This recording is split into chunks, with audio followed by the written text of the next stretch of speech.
మనం చిన్నప్పుడు వీధుల్లో ఆడుకున్న ఆ అల్లరి గుర్తుందా?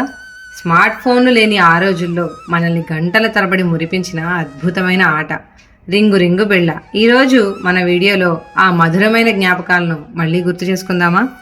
అసలు ఈ పాట ఎలా వచ్చింది, ఎందుకు పాడతారు, ఎలా ఆడతారు, ఇది తెలుసుకుని మనం పాటలోకి వెళ్ళిపోదాం. Hi friends, Hosna's world blog story టైంకి స్వాగతం. ఇది మన తెలుగు గ్రామీణ సంస్కృతి నుండి పుట్టిన జానపద గేయం.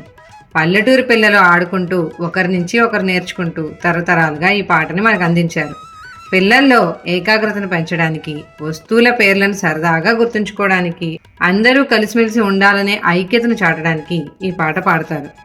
పిల్లలందరూ ఒకరి చేతిలో ఒకరు పట్టుకొని గుండ్రంగా తిరుగుతూ లయబద్ధంగా ఆడుతూ అడుగులు వేస్తూ ఈ పాట పాడతారు.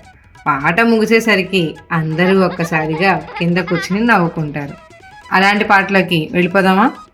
రింగు రింగు బిళ్ళ రూపాయి దండ, దండ కాదురా తామర మొగ్గ, మొగ్గ కాదురా మోదుగ నీడ, నీడ కాదురా నిమ్మల బావి, బావి కాదురా బచ్చలి కూర, కూర కాదురా కుమ్మరి మెట్టు, మెట్టు కాదురా మేదిరి సిబ్బి, సిబ్బి కాదురా చీపురు కట్ట, కట్ట కాదురా కావిడి బద్ద, బద్ద కాదురా బారెడు మీసం, మీసం కాదురా మిరియాల పొడం, పొడం కాదురా పోతురాజా. మరి మీ అందరు కూడా ఈ పద్యాన్ని నేర్చుకుని ఆడడం మొదలెడతారు కదా ఇవాళ నుంచి.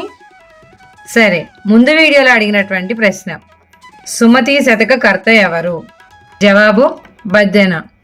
సరైన సమాధానం చెప్పిన వారందరికీ కంగ్రాచులేషన్స్. ఈ వీడియో ఎలా అనిపించిందో మీ అభిప్రాయాన్ని కామెంట్ రూపంలో తెలియజేయండి.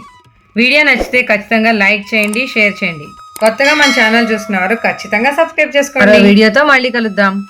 Bye bye.